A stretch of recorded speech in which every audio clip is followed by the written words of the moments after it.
और ब्राह्मण समाज के लोगों, जो तुम्हारे शरीर में सबसे महत्वपूर्ण है तुम्हारी शिखा, उस शिखा को पकड़कर ब्राह्मण पटकों को लातों से जूतों से मारा गया।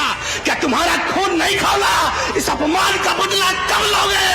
अरे ब्राह्मण समाज के लोगों, 2 दिन की विधवा नाबालिग थी, उसको भी जेल में योगी आदित्यनाथ की सरकार ने डालने का काम किया था, किसी और ने नहीं किया था। ये मैं कहना चाहता हूं। भारतीय जनता पार्टी में एक डिप्टी सीएम है, होमगार्ड भी उनकी नहीं सुनता, सिपाही दरोगा उनकी नहीं सुनता।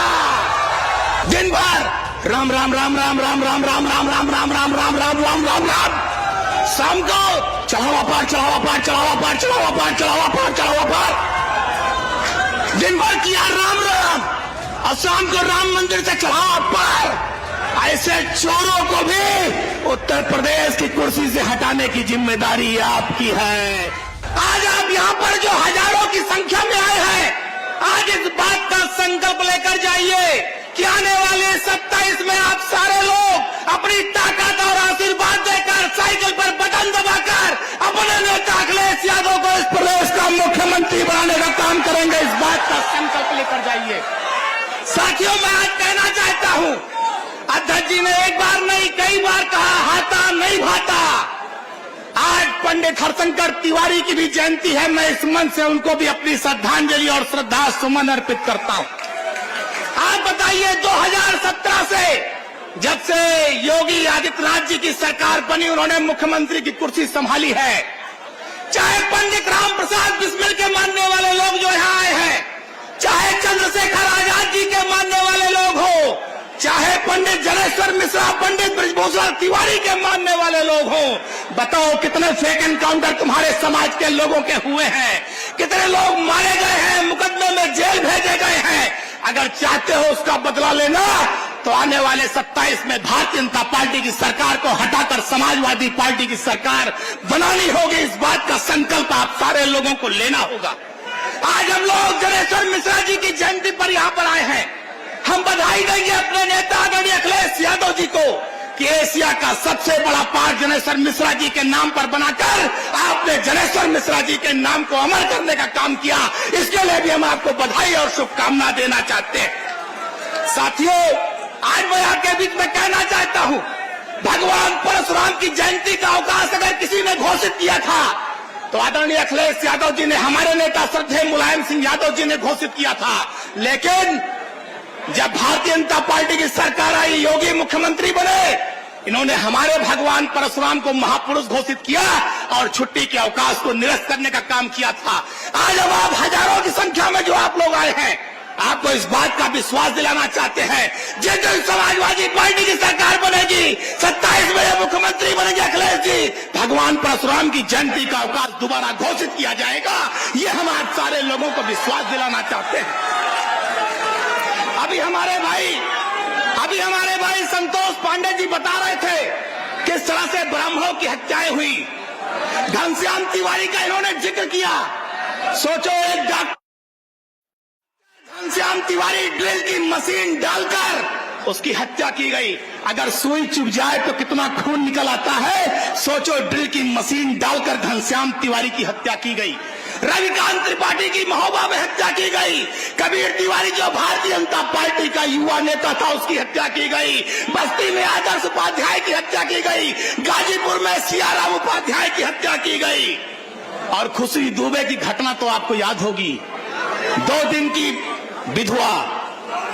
अरे ब्राह्मण समाज के लोगों, 2 दिन की विधवा नाबालिग थी, उसको भी जेल में योगी आदित्यनाथ की सरकार ने डालने का काम किया था, किसी और ने नहीं किया था। ये मैं कहना चाहता हूं।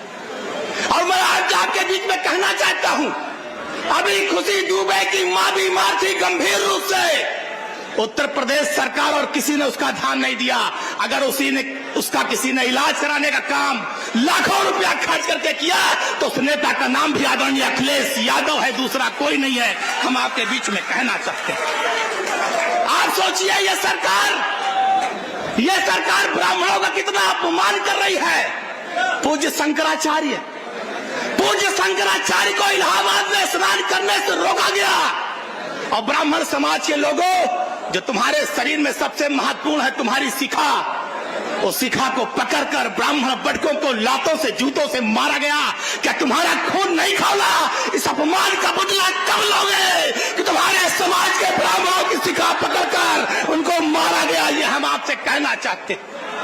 इतना अपमान ब्राह्मणों को किया गया, इसलिए हम कहना चाहते हैं, अगर आज ब्राह्मण समाज के लोग यहाँ पर आए हो तो इस बात का संकल्प लेने के जाना कि जो शिखा पकड़कर लाठी पड़ी है, उस लाठी का बदला 27 में साइकिल का बटन दबाकर इनको गद्दी से उतार कर करेंगे। ये हम आपसे कहना चाहते हैं। मैं आज कहना चाहता हूं, ये भाजपा के लोग कहते हैं समाजवादी पार्टी में ब्राह्मण कहां है? ये मीडिया के लोग मौजूद हैं, देखो कितनी लंबी कतार है। पवन पांडे से लेकर अभिषेक मिश्रा से लेकर संतोष पांडे से लेकर पूजा शुक्ला से लेकर आदरणीय माता प्रसाद पांडे से लेकर, इतनी बड़ी नाम पढ़ेंगे तो 1 घंटा लग जाएगा। और पूछते हैं ब्राह्मण कहां है? अरे भारतीय जनता पार्टी में एक डिप्टी सीएम है, भारतीय जनता पार्टी में एक डिप्टी सीएम है, होमगार्ड भी उनकी नहीं सुनता, सिपाही दरोगा उनकी नहीं सुनता। बताओ सही है कि नहीं सही है? ऐसे डिप्टी सीएम होने से क्या फायदा? मैं केवल अखिलेश जी के साथ राज्य मंत्री था, हमारी डीजीपी भी सुनता था और प्रमुख सचिव भी सुनता था। ये हम आपके बीच में कहना चाहते हैं। हमारे संस्कृत के अध्यापक 90% 99% ब्राह्मण हैं। संस्कृत विद्यालयों को मान्यता देने का काम हमारे नेता स्वर्गीय मुलायम सिंह यादव जी और अखिलेश जी ने किया। जो हमारे संस्कृत के अध्यापक 10,000 20,000 पाते थे, उनके खाते में अगर आज 1 लाख तनख्वाह रही है तो वो भी समाजवादी पार्टी और अखिलेश यादव जी की देन है, किसी और की देन नहीं है। हम साथियों आपसे एक बात और कहना चाहते हैं, ये जो भारतीय जनता पार्टी के लोग हैं, इन्होंने हमको जुल्म और अत्याचार करना सिखा दिया। हमारे कार्यकर्ताओं पर, पीडीए समाज के लोगों पर, ब्राह्मण समाज के लोगों पर जिस तरह से पुलिस की लाठियां और गोलियां चली है, मैं आज कहना चाहता हूं, सितम करोगे सितम करेंगे, सितम करोगे सितम करेंगे, कर्म करोगे कर्म करेंगे। हम आदमी है तुम्हारे जैसे, जो तुम करोगे वो हम करेंगे। 27 में सरकार बनने दीजिए, एक एक चीज का हिसाब होगा, एक एक गोली और लाठी का हिसाब होगा, एक एक चोटी और शिखा का हिसाब होगा ब्राह्मण समाज के लोगों। ये हम आपके बीच में कहना चाहते हैं। मैं एक बात और कह के अपनी बात समाप्त करूंगा और धन्यवाद दूंगा लाखों लोगों, करोड़ों के जननायक अखिलेश यादव जी को। दिन भर राम राम राम राम राम राम राम राम राम राम राम राम राम राम राम राम, शाम को चढ़ावा पार चढ़ावा पार चढ़ावा पार चढ़ावा पार चढ़ावा पार चढ़ावा पार, दिन भर किया राम राम और शाम को राम मंदिर से चढ़ावा पार। ऐसे चोरों को भी उत्तर प्रदेश की कुर्सी से हटाने की जिम्मेदारी आपकी है, ये हम कहना चाहते हैं। और धन्यवाद दूंगा अपने नेता अखिलेश यादव जी को। ये संघ के लोग, बीजेपी और भाजपा के लोग, ये तो राम मंदिर का चढ़ावा चोरी ढकार गए थे, लील गए थे, लूट गए थे, लेकिन आदरणीय अखिलेश यादव के एक ट्वीट ने, पेज पर एक पोस्ट ने इन चढ़ावा चोरों के मुंह पे कालिक पोत दिया और पूरी देश दुनिया में इनको नंगा कर दिया। ये हम कहना चाहते हैं।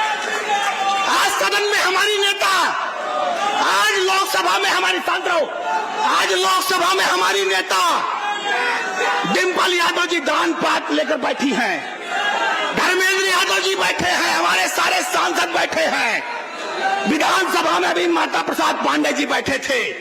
हम सांकेतिक प्रदर्शन कर रहे हैं चढ़ावा चोरों के खिलाफ। आप सोचिए, ये ट्रस्ट के लोगों ने अयोध्या में 1-1 करोड़ की जमीन को 20-20 करोड़ में लिया। नजूल की जमीन जो कभी खरीदी नहीं जा सकती, उसको लूटा। आप जान लेना, जितने आप लोग आए हो, आप सबका चढ़ावा ये संघ, विहिप और भाजपा के लोग लूट कर ले गए। कोई नागपुर ले गया, कोई दिल्ली ले गया, कोई बंबई ले गया। अगर अपने राम जी का आप सम्मान चाहते हो, अगर प्रभु श्री राम की मर्यादा वापस लाना चाहते हो, तो आप संकल्प लेकर जाओ कि 2027 में चढ़ावा चोरों को यूपी से बाहर करने का काम हम सारे सनातनी करेंगे। ये हम कहना चाहते हैं। मैं एक लाइन कहकर अपनी बात खत्म करूंगा। मैं एक लाइन और कहकर अपनी बात खत्म करूंगा। योगी जी आए थे अयोध्या, बोले 15 दिन में दूध का दूध पानी पानी कर देंगे। 15 दिन में दूध का दूध और पानी का पानी कर देंगे। इनके संग के लोग, विहिप के लोग, भाजपा के लोग मलाई लेके फरार हो गए और मुख्यमंत्री जी दूध और पानी छू रहे हैं। साथियों, एक बात और, चूंकि हमारे मीडिया के साथी यहां मौजूद है इसलिए कहना चाहता हूं, जो नृपेंद्र मिश्रा जी हैं, मंदिर निर्माण समिति के अध्यक्ष हैं नृपेंद्र मिश्रा। नृपेंद्र मिश्रा ने बयान दिया कि श्रद्धेय मुलायम सिंह यादव जी ने अयोध्या में कोई गोली नहीं चलवाई थी, गोली चलवाया था मजिस्ट्रेट ने। इसीलिए क्योंकि नेताजी का काम अच्छा था, इसीलिए भारत सरकार ने उनको पद्म विभूषण देकर सम्मानित किया है। ये आप सारे लोग को समझना होगा। साथियों, हम आपसे कहना चाहते हैं, मैं आप लोगों से एक बात कहकर अपनी बात को खत्म करूंगा। गोपाल दास नीरज की वो लाइनें, क्योंकि आदरणीय उदय प्रताप सिंह जी बैठे हैं इसलिए मैं वो लाइनें पढ़ना चाहता हूं। यहां जितना नौजवान आया है, अभी उसने नरेंद्र मोदी की सरकार को दिल्ली में झुकाया है। अभी जनजी ने दिल्ली में नरेंद्र मोदी को झुकाया है, और हमारा यही नौजवान 27 में अखिलेश जी के नेतृत्व में योगी आदित्यनाथ को भी झुकाने और हटाने का काम करेगा। ये गोपाल दास नीरज जी ने लिखा है, गोपाल दास नीरज जी ने लिखा है कि अब तो मजहब कोई ऐसा भी चलाया जाए, क्योंकि ये जो भाजपा के दरिंदे टहल रहे हैं इसलिए कह रहा हूं कि अब तो मजहब कोई ऐसा भी चलाया जाए जिसमें इंसान को इंसान बनाया जाए। और मेरी ख्वाहिश है, ये माननीय अखिलेश यादव जी की तरफ से कह रहा हूं कि मेरी ख्वाहिश है, ये महफिल रहे हमेशा रोशन यूं ही, खून चाहे मेरा दीपों में जलाया जाए, खून चाहे मेरा दीपों में जलाया जाए। और मेरे दुख दर्द का तुझ पे हो असर कुछ ऐसा, मेरे दुख दर्द का तुझ पे हो असर कुछ ऐसा, मैं रहूं भूखा तो तुझसे भी न खाया जाए। अब तो मजहब कोई ऐसा भी चलाया जाए जिसमें इंसान को इंसान बनाया जाए।